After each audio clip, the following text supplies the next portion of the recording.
حبیب کبریا تم ہو۔ محترم ناظرین، السلام علیکم ورحمۃ اللہ وبرکاتہ۔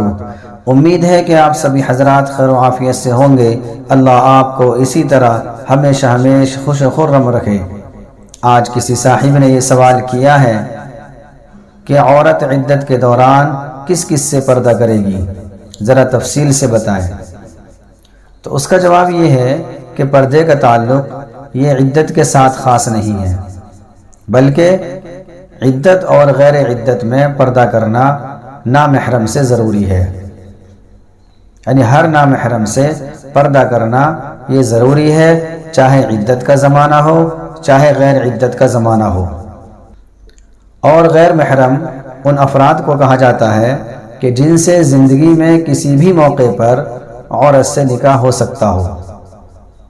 تو جس شخص سے زندگی میں کسی بھی موقع پر نکاح ہو سکتا ہو اس سے پردہ کرنا ضروری ہے، چاہے عدت کا زمانہ ہو چاہے غیر عدت کا زمانہ ہو۔ باپ ہے، بیٹا ہے، سگا بھائی ہے، سگا ماموں ہے، سگا چچا ہے، اسی طریقے سے سگے نانا ہیں، سگے دادا ہیں، اور اپنا داماد ہے۔ تو یہ سب ایسے افراد ہیں جن سے زندگی کے کسی موقع پر بھی نکاح نہیں ہو سکتا، لہٰذا ان سے پردہ کرنا ضروری نہیں ہوگا۔ یہ عورت کے لیے محرم ہے، ان کے سامنے وہ چہرہ کھول سکتی ہے، کوئی حرج نہیں، اور ان کے سامنے آ سکتی ہے۔ ان کے علاوہ مثلا خالو ہے، یا اسی طریقے سے خالہ زاد بھائی ہیں، ماموں زاد بھائی ہیں، چاچا زاد بھائی ہیں، اور پھوپھا ہیں، تو ان سب سے پردہ کرنا ضروری ہے۔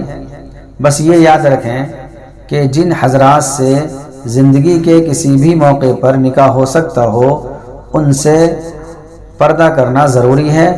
یہ عدت میں بھی پردہ کرنا ضروری ہے اور عدت کے دوران بھی پردہ کرنا ضروری ہے۔ اگر کسی کو کوئی سوال کرنا ہو تو وہ کمنٹ باکس میں تحریر کر دیں، انشاءاللہ اس کا جواب بہت جلد دیا جائے گا۔ السلام علیکم ورحمۃ اللہ وبرکاتہ۔ حبیب